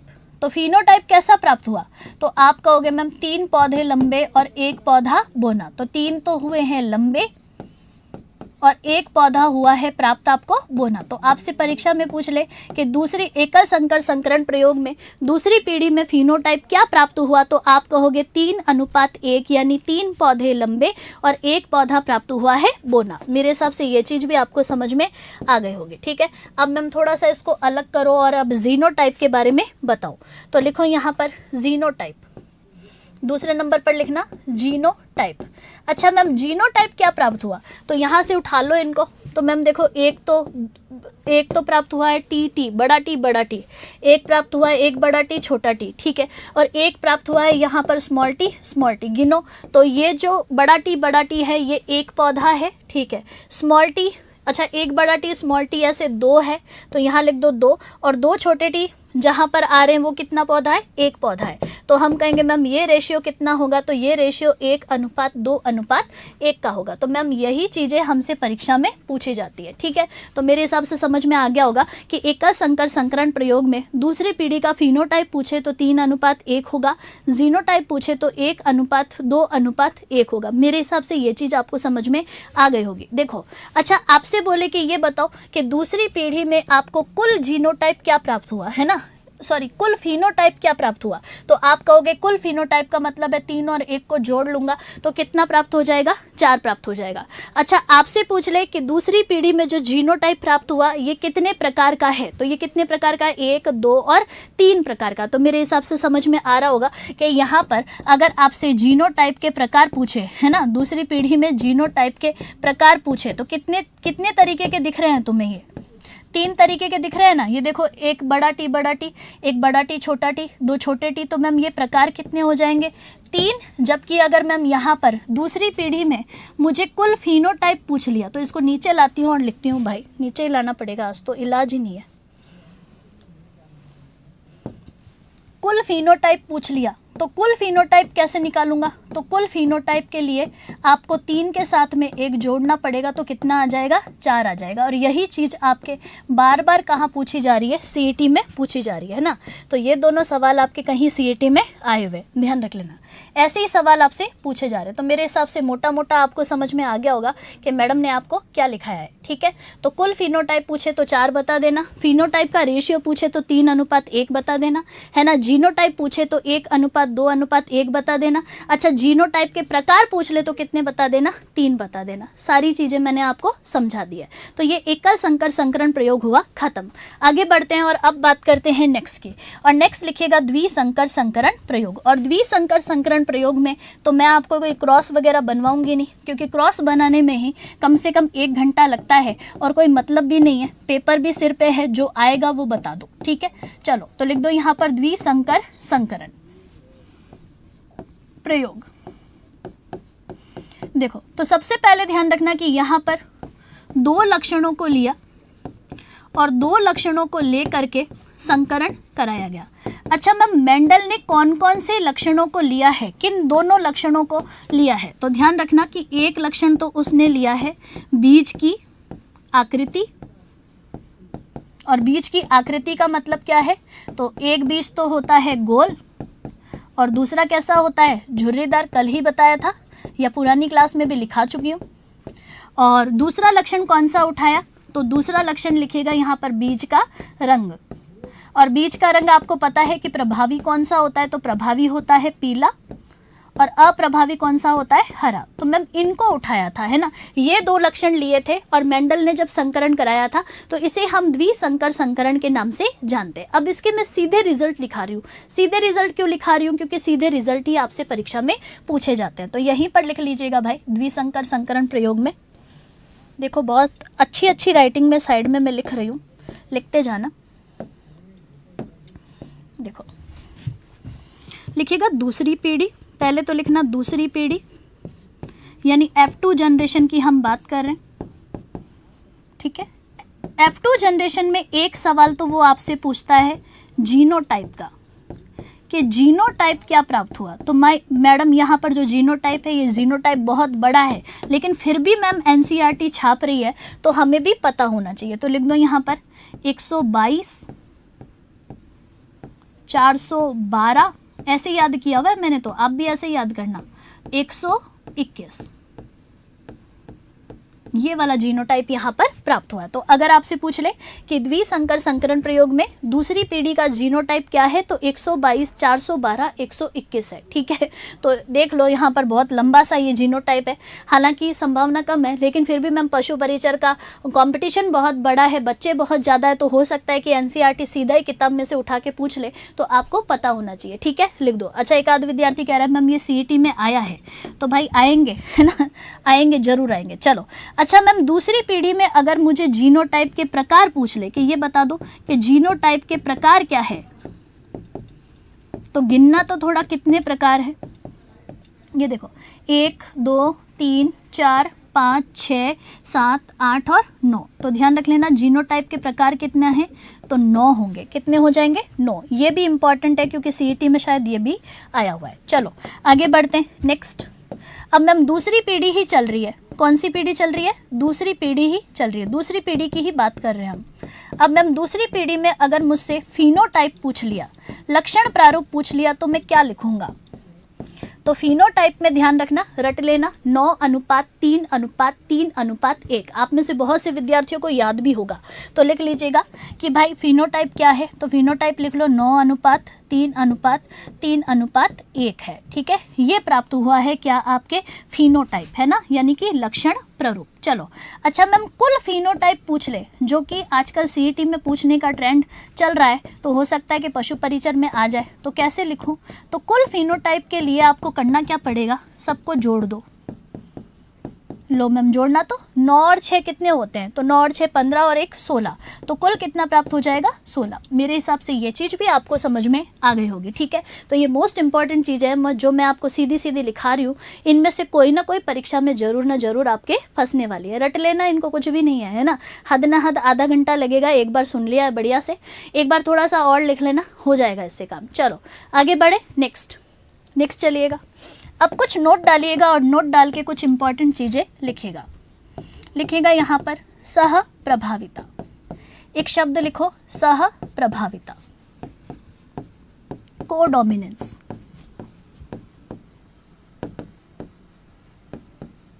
ठीक है, हमसे पूछे मैम सह प्रभाविता क्या होता है, तो सह प्रभाविता के अंदर एक बार लिखिएगा, कोई 2 पॉइंट्स रहे, लिख लो इनको, इनमें से फिर सवाल आएंगे तो फिर तुम बोलोगे कि मैम क्या क्या आपने हमें लिखाया और क्या हमारे छूट गया। तो छूटना तो मेरे हिसाब से कुछ भी नहीं चाहिए आपका, ठीक है। चलो तो अब 2 पॉइंट्स हैं, इनको फटाफट से लिख लीजिए। सह प्रभाविता, पहला लिख दो सह प्रभाविता। देखो सह प्रभाविता का मतलब क्या है, तो सह प्रभाविता का मतलब है, देखिएगा, देखो एक जंतु लिया लाल रंग का और एक जंतु लिया सफ़ेद रंग का, ठीक है। तो मैम एक पशु तो है लाल रंग का और दूसरा पशु कैसा है? सफ़ेद रंग का। लेकिन मैम इनका जब क्रॉस कराया तो यहाँ पर प्राप्त कैसा होना चाहिए, प्रभावी के हिसाब से लाल रंग का, लेकिन प्राप्त कैसा हुआ, चितकबरा। कैसा प्राप्त हो गया पशु आपको, चितकबरा। तो आपसे पेपर में ये पूछ सकते हैं कि सह प्रभाविता का उदाहरण कौन है, तो लिख दीजिएगा कि पशुओं में त्वचा का रंग, लिख दो पशुओं में त्वचा का रंग। ये पशुओं में त्वचा का जो रंग होता है ये आपके सह प्रभाविता का उदाहरण होता है। तो मैम एक पशु जो प्रभावी लक्षणों वाला था जो लाल रंग का था, एक पशु जो अप्रभावी लक्षणों वाला था वो सफ़ेद रंग का था, दोनों का क्रॉस करवाया। मैम बच्चा कैसा प्राप्त हुआ, तो बच्चा यहाँ पे चितकबरा निकला, ना तो लाल ना कोई सफ़ेद। तो मैम हम कह सकते हैं कि जब भी दोनों ही लक्षण, जैसे मतलब प्रभावी लक्षण वाला एलील और अप्रभावी लक्षण वाला एलील दोनों अपना प्रभाव साथ साथ प्रकट करे तो इसे हम सह प्रभाविता कहते हैं। और सह प्रभाविता का एग्जाम्पल कौन है, तो पशुओं में त्वचा का रंग है। और दूसरा ध्यान रख लीजिएगा, मानव में AB ब्लड ग्रुप भी हो जाएगा। तो लिख दो कि मानव में जो AB ब्लड ग्रुप है ये AB रक्त समूह इसी का उदाहरण होता है। ठीक है, चलो आगे बढ़ो। नेक्स्ट एक पॉइंट और लिखा देती हूँ, लिखिएगा अपूर्ण प्रभाविता। इस पे भी सवाल आता है, अपूर्ण प्रभाविता। तो सुना रही हूँ, बस सुन लीजिएगा और लिख अपने हाथ से लीजिएगा आप। ठीक है, देखो अपूर्ण प्रभाविता का मतलब क्या है, तो हम कहेंगे देखो मैम एक पौधा है जिसका नाम है मिराबिलिस ज़लापा, मिराबिलिस ज़लापा, या जिसे हम क्या कहते हैं, या जिसे हम फोरोक्लोक प्लांट कहते हैं। ठीक है, या जिसे हम गुल दाऊदी कहते हैं। ठीक है, लिखिएगा मिराबिलिस ज़लापा फोरोक्लोक प्लांट, ये लिख दो आप। ठीक है, फोरोक्लोक प्लांट। मैम ये एक पौधा है, इसे गुल अब्बास कहते हैं। इसको आप क्या कहते हो, गुल अब्बास कहते हो। मैम इस पौधे के अंदर होता क्या है, एक फूल लिया लाल रंग का, तो मैम एक फूल तो कैसा ले लिया, लाल रंग का, और एक फूल लिया यहाँ पर सफ़ेद रंग का, सफ़ेद रंग का। तो मैम फूल लिए हमने, और फूल कैसे लिए, तो एक फूल लिया हमने लाल और दूसरा फूल लिया सफ़ेद। इन दोनों के बीच में जब क्रॉस कराया तो हमें कैसा फूल प्राप्त हुआ, गुलाबी फूल प्राप्त हुआ। तो हम कहेंगे देखो मैम वैसे तो लाल रंग का फूल हमें प्राप्त होना चाहिए था क्योंकि प्रभावी कौन है, लाल है, लेकिन लाल प्राप्त हुआ क्या, नहीं हुआ, गुलाबी रंग का फूल प्राप्त हुआ। तो हम कहेंगे देखो मैम ऐसा मैं कह सकती हूँ कि अपूर्ण प्रभाविता का मतलब क्या है, तो अपूर्ण प्रभाविता का मतलब है कि जब प्रभावी लक्षणों वाला जो एलील होता है ये अपना प्रभाव पूरा प्रकट नहीं कर पाए, तो मैम इसी को हम अपूर्ण प्रभाविता कहते हैं। और अपूर्ण प्रभाविता किस में दर्शाई जाती है, तो मिराबिलिस ज़लापा फोरोक्लोक प्लांट या गुलअब्बास में होती है। और एक और पौधा है स्नैपड्रैगन, इसमें भी आपके अपूर्ण प्रभाविता दर्शाई जाती है। ठीक है, तो मेरे हिसाब से ये चीज़ भी आपको समझ में आ गई होगी। देखो अब मैम मेंडल के 3 नियम तो आपने लिखा ही नहीं, वैसे तो मैंने आपको पहले भी पढ़ा रखा है, पर कोई दिक्कत नहीं, एक बार फिर बता देती हूँ कि मेंडल के 3 नियम हैं। कौन कौन से हैं, तो पहला है प्रभाविता का नियम, प्रभाविकता का नियम। अच्छा मैम प्रभाविकता का नियम क्या कहता है, तो प्रभाविकता का नियम बस ध्यान रखना कि एकल संकर संकरण प्रयोग पर आधारित है। ऐसा सवाल आपसे पूछा जा सकता है, लिख दो कि एकल संकर संकरण प्रयोग पर आधारित है। क्योंकि समय हो गया है तो फिर मुझे भी अब क्लास को ख़त्म करना पड़ेगा, तो लिख दीजिएगा कि ये एकल संकर संकरण प्रयोग पर आधारित है। होता क्या है, तो बस सुन लीजिएगा कि जब प्रभावी लक्षणों वाला एलील पहली पीढ़ी में अपना प्रभाव दर्शाता है तो इसी नियम को हम प्रभाविकता का नियम कहते हैं। तो ध्यान रख लीजिएगा कि एकल संकर संकरण प्रयोग में जो प्रथम पीढ़ी है, इस प्रथम पीढ़ी में जो प्रभावी लक्षणों वाला एलील है ना, जो प्रभावी एलील है, ये प्रभावी एलील अपना प्रभाव दर्शाता है, अपना प्रभाव दर्शाता है प्रथम पीढ़ी में। ठीक है, और इसी को आप क्या कहते हो, इसी को आप प्रभाविता का नियम कहते हो। ठीक है, चलो आगे बढ़ते हैं, दूसरे नियम पर बात करते हैं। दूसरे नियम पर ध्यान रखना, दूसरे नियम को आप पृथक्करण का नियम कहते हो, पृथक्करण का नियम कहते हो, या जिसे आप युग्मकों की शुद्धता का नियम भी कहते हो, युग्मकों की शुद्धता का नियम भी कहते हो। क्या होता है ये,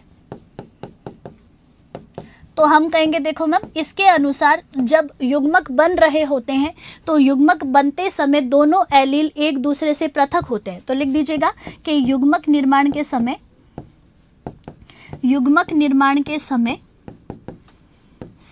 दोनों दोनों एलील एक दूसरे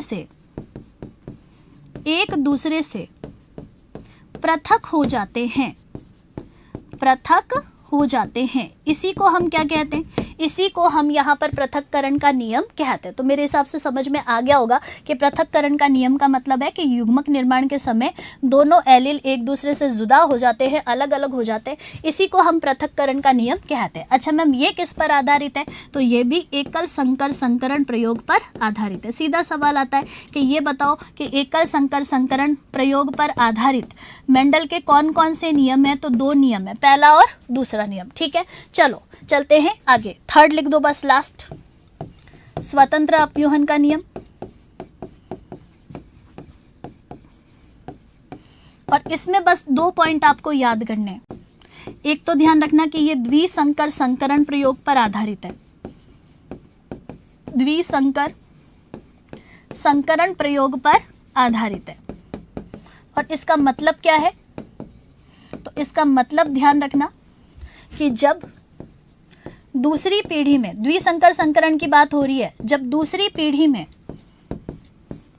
अप्रभावी एलील अपना प्रभाव स्वतंत्र रूप से दर्शाता है, अपना प्रभाव स्वतंत्र रूप से दर्शाता है, इसी को आप क्या कहते हो? स्वतंत्र अपव्यूहन का नियम कहते हो। तो लिख दो कि अपना प्रभाव स्वतंत्र रूप से दर्शाता है। ठीक है, तो ये मेंडल के 3 नियम है। ठीक है, चलो अब मेंडल की तो हो गई मौत। उसके बाद में मैम 3 वैज्ञानिक आए जिन्होंने मेंडल के नियमों की खोज की। तो अंत में लिख दो मेंडल के नियमों की खोज, और बस 3 वैज्ञानिकों के नाम ध्यान रखने, लिख लीजिएगा। कार्ल कॉरेंस, वॉन शेरमांक लिख देना सीधा, और तीसरे का नाम लिख दीजिएगा ह्यूगो डी व्रिज। तो मैम मेंडल तो मरा जाएगा, लेकिन 1900 के आसपास 3 वैज्ञानिक आए, इन्होंने मेंडल के नियमों की पुनर्खोज की है। ठीक है, नियमों की पुनर्खोज की है। तो मेरे हिसाब से ये सारी चीज़ें आपको अच्छे से समझ में आ गई होगी। तो आज की जो कक्षा थी, इस कक्षा के अंदर मैंने बहुत सी चीज़ें आपको लिखा के बता दी है। यही सारी चीज़ें आपके आनुवंशिकी वाले चैप्टर में पूछी जाती है। कुछ चीज़ें मैंने वर्बली आपको बोल के सुनाई है, तो जो मैंने लिखा नहीं है उसको इस वीडियो को देख के अपनी कॉपी में लिख लीजिएगा, एक आध बार और पढ़ लीजिएगा, आपको पूरा का पूरा चैप्टर समझ में आ जाएगा। ठीक है, तो भाई हमारी जो थ्योरी क्लास है, ये थ्योरी क्लास आज होती है समाप्त। जैसे कि मैंने आपसे वादा किया था कि आपका जो सिलेबस है, ये सिलेबस मैं ज़रूर करवाऊंगी, तो ये वादा हमारा पूरा हो गया है। ठीक है, तो आप सभी विद्यार्थियों को कक्षाएं कैसी लग रही है हमें कमेंट करके ज़रूर बताइएगा। साथ ही साथ ध्यान रखिएगा, भूलिएगा मत, है ना। कल सुबह 8 बजे आपकी साइंस की एक महा मैराथन आने वाली है। लगातार 5 घंटे हम शानदार क्वेश्चंस को करने वाले हैं, जो परीक्षा की दृष्टि से अति महत्वपूर्ण रहने वाले हैं। ठीक है, अच्छा कहाँ कहाँ पर शेयर कर सकते हो? इंस्टाग्राम पर शेयर करोगे, व्हाट्सएप पे शेयर करोगे, टेलीग्राम पर शेयर करोगे, है ना, अपने स्टडी ग्रुप्स में शेयर करोगे, खुद भी लाइक करोगे और सबको इसके बारे में जानकारी भी दोगे, और मुझे भी फॉलो कर लेना। चलिए, धन्यवाद, थैंक यू।